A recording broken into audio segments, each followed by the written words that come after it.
बोलो वृंदावन बिहारी लाल की जय, कृष्ण कन्हैया लाल की जय, राधा रानी की जय, गिरिराज धरण की जय। मेरे जीवन आधार, मेरे सर्वस्व दोनों भैया श्री कृष्ण और श्री बलराम के श्री चरणारविंद, किशोरी राधा रानी के दिव्य चरणारविंद, श्री गोवर्धन नाथ के दिव्य चरणों की अनुभूति अपने हृदय में विद्यमान करते हुए आइए हे भक्त वृंदो, आज के दिव्य भाव में हम सभी प्रवेश करते हैं। आप सभी वैष्णव वृंदों को सादर जय श्री कृष्ण। आज का विषय है मौत और मोक्ष में क्या फर्क है, क्या अंतर है। और बड़ा ही मनोहारी और बड़ा ही आनंद प्रदान करने वाला आज का दिव्य भाव है। अगर जीव ये समझ जाए कि मौत की शुद्ध परिभाषा क्या है और मोक्ष की वास्तव में विशुद्ध प्राप्ति का मुख्य ध्येय, मुख्य साधन और मुख्य कृत और मुख्य प्राप्त होने वाला भाव क्या है, तो हम अपने कर्मों की प्रणाली, अपने कर्मों के भाव को बदल देते हैं। मौत माने एक जीव की मृत्यु हुई, मृत्यु के उपरांत 10 गात्र विधि करते हुए दाह संस्कार कर दिया, पिंडदान, श्राद्ध, तर्पण इत्यादि जीव को विदा कर देना मौत है। या इसमें एक भाव है कि मृत्यु के उपरांत अपने कर्मों का फल भोगने के बाद पुनः एक नूतन जीवन का प्रारंभ होना। एक बार मृत्यु हुई, मृत्यु के उपरांत पुनः किसी योनि में या किसी लोक में जीव का प्रादुर्भाव और दोबारा से एक नूतन कर्म का प्रारंभ होना। ये मृत्यु है। या इसी प्रकार मृत्यु होने के उपरांत जीव जब परम पद को प्राप्त कर ले, मोक्ष को प्राप्त कर ले, तो क्या मोक्ष प्राप्त करने के बाद जीव का पुनर्जन्म नहीं होता? बस ये दो भाव। वास्तविकता ये है कि जैसे मृत्यु के उपरांत नूतन जन्म का प्रारंभ होना अनिवार्य है, उसी प्रकार मोक्ष प्राप्ति के उपरांत अच्छे कर्मों का फल हुआ तो मोक्ष की प्राप्ति, और मोक्ष प्राप्ति के उपरांत पुनः एक नूतन जन्म लेना और पुनः कर्म करना, यही मोक्ष और मृत्यु का परम भेद है।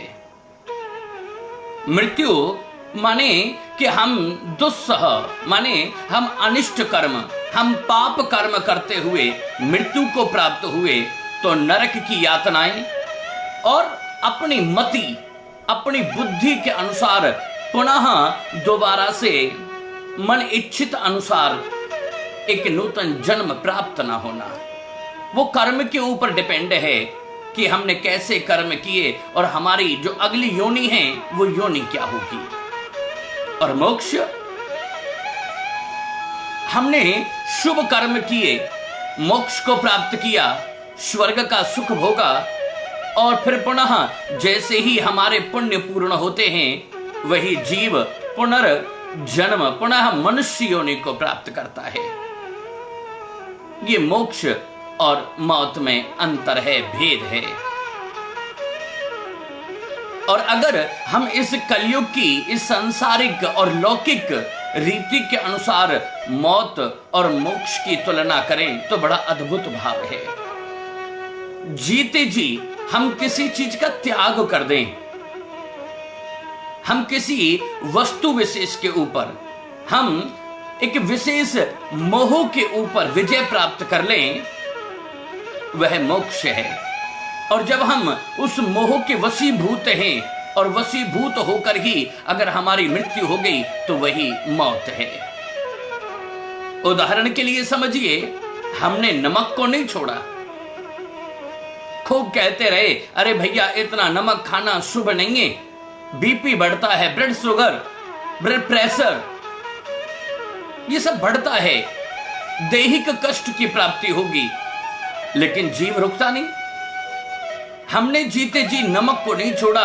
एक दिन आया कि हमारा बीपी हाई हुआ, तो नमक को हमने नहीं छोड़ा, नमक ने ही हमें छोड़ दिया। जब कोई चीज हमें छोड़ देती है, जब कोई वस्तु, जब कोई लौकिक संसाधन हमारा त्याग कर देता है, तो वह मौत है। और जब हम किसी वस्तु का त्याग कर देते हैं, तो वही मोक्ष है, वही विजय है। हमने नमक नहीं छोड़ा, नमक ने हमें छोड़ दिया। हमने मीठा खाना नहीं छोड़ा, अब शुगर हो गई। हमने मीठा नहीं छोड़ा, एक दिन आया शुगर होने के कारण हमने ही मीठे को नहीं छोड़ा, बल्कि मीठे ने ही हमें त्याग दिया। क्योंकि भैया अगर कोई गुलाब जामुन ले आए तो हम कहते नहीं नहीं, हमें मीठे की आवश्यकता नहीं है। कि क्यों नहीं आवश्यकता? क्योंकि अब शुगर का प्रोडक्शन हमारे अंदर ही होता है। अगर हम किसी चीज का त्याग करते जीते जी अपनी स्व इच्छा से, तो वह मोक्ष है। ये संसार हमें नहीं छोड़ेगा। एक दिन माने बंद कर, एक दिन संसार की आसक्तियों के कारण ये संसार ही हमारा त्याग कर देगा। और संसार हमारा त्याग कर दे, यही मौत है। और हम संसार का जीते जी अवस्था में त्याग कर दें, हे भक्त वृंदो, यही मोक्ष है। समझना, मौत और मोक्ष की तुलना। हम जागृत अवस्था में पंचभौतिक शरीर को प्राप्त करने के बाद और संसार की वास्तविकता को समझें कि आया है सो जाएगा, राजा रंक फकीर। जो आया है, मृत्यु अवश्य भावी है। मृत्यु तो निश्चित रूप से होगी ही होगी, और उससे बचने का कोई साधन इस संसार में बना ही नहीं।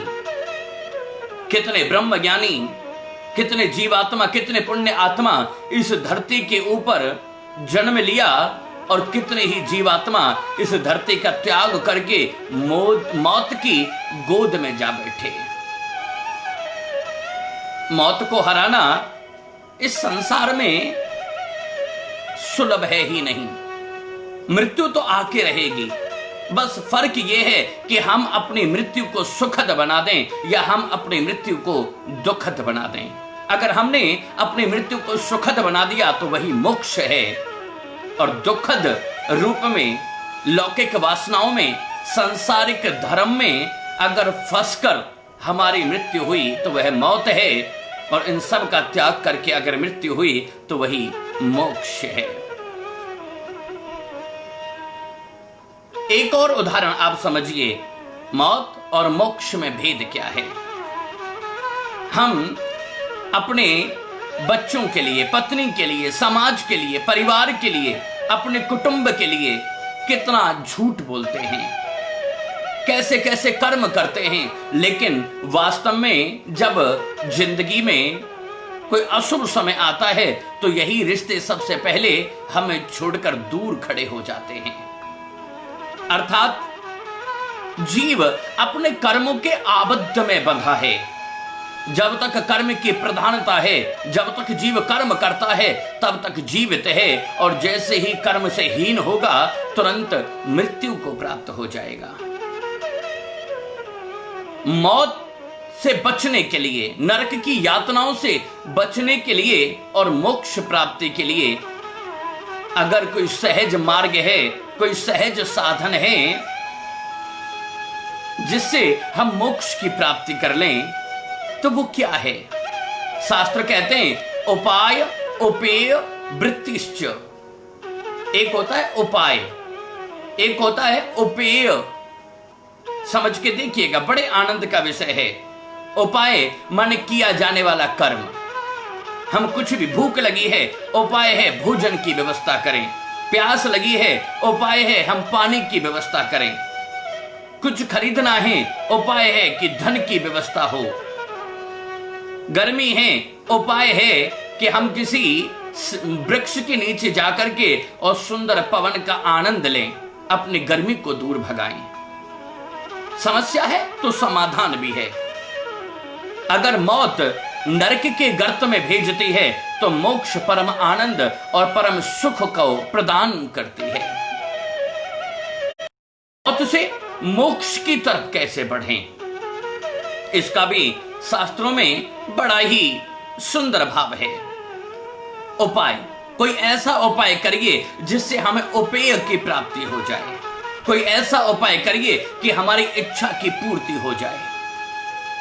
ऐसा धर्म, ऐसा कर्म, ऐसी भक्ति, ऐसा भाव और ऐसी भावना अगर हम अपने हृदय में विद्यमान कर लें जो हमें मोक्ष की प्राप्ति करा दे।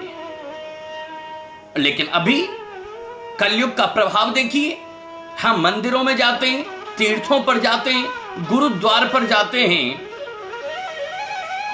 तो वहां जाकर के हम भगवान की भक्ति या मोक्ष नहीं मांगते। हम उनसे जाकर के कहते हैं कि बताइए हमारा ये काम कैसे चलेगा, हमारी इस इच्छा की पूर्ति कैसे होगी। सांसारिक इच्छाओं की बात मंदिर में, गुरुद्वार पर और विद्वान के सामने इस प्रकार का प्रश्न रखना ही मौत के गर्त में ढकेल देता है, नरक के गर्त में ढकेल देता है। शास्त्र कहते हैं कि किसी संत के पास, किसी विद्वान के पास या अपने गुरुदेव के श्री चरणों में जाने का सुख और सौभाग्य अगर हमें प्राप्त हो तो हम उनसे संसार की बात ना पूछें। हम उनसे ये ना पूछें कि हमारा काम चलेगा कि नहीं। हम उनसे ये ना पूछें कि बेटे का विवाह होगा कि नहीं, कि पोता होगा कि नहीं, काम चलेगा कि नहीं, गाड़ी आएगी कि नहीं, मकान बनेगा कि नहीं। विद्वानों का इन सब चीजों से क्या अर्थ? गुरुदेव से जाकर के अगर ये पूछा कि हमारा काम चलेगा कि नहीं, इसमें गुरु कृपा कहां संभव है? गुरु कृपा तो केवल वहां संभव है जब हम उनसे जाकर के कहें कि हे गुरुदेव हमें बताइए, हाथ जोड़ के प्रार्थना करें कि हे गुरुदेव बताइए कि कृष्ण मिलेंगे कि नहीं, ठाकुर जी के श्री चरणों की भक्ति मिलेगी कि नहीं, कि हे गुरुदेव हमें पुनः ब्रज मंडल में जीवन और जन्म मिलेगा कि नहीं। ये हमें मोक्ष प्रदान करती हैं ये बातें। अपने हृदय के उद्गार, अपने हृदय के भाव, अपने हृदय की विचारधाराओं को बदलिए। अगर हम विचारधाराओं को बदलेंगे तो ही हमें मोक्ष की प्राप्ति होगी। उपाय उपेय वृत्तिश्च, उपाय किया जाने वाला कर्म, उपेय उस कर्म के द्वारा प्राप्त होने वाला फल। मंदिर में जाना और भगवान से संसार की लौकिक वस्तु मांग लेना माने भगवान बन गया उपाय और संसार की वस्तु बन गई उपेय, और यहीं से हम मौत की तरफ बढ़ते हैं, यहीं से हम नरक की तरफ, नरक के द्वार हमारे खुल जाते हैं।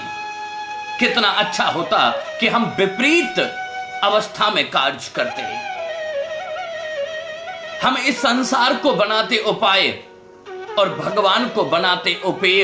इस संसार में आना, मनुष्य योनि को प्राप्त करना, दिव्य गुरुजनों के आशीर्वचनों को श्रवण करके अपने हृदय में भगवान की दिव्य भक्ति की स्थापना करके और आठों याम केवल एक ही भाव रखते कि हरे राम राम राम हरे हरे, हरे कृष्ण कृष्ण कृष्ण हरे हरे।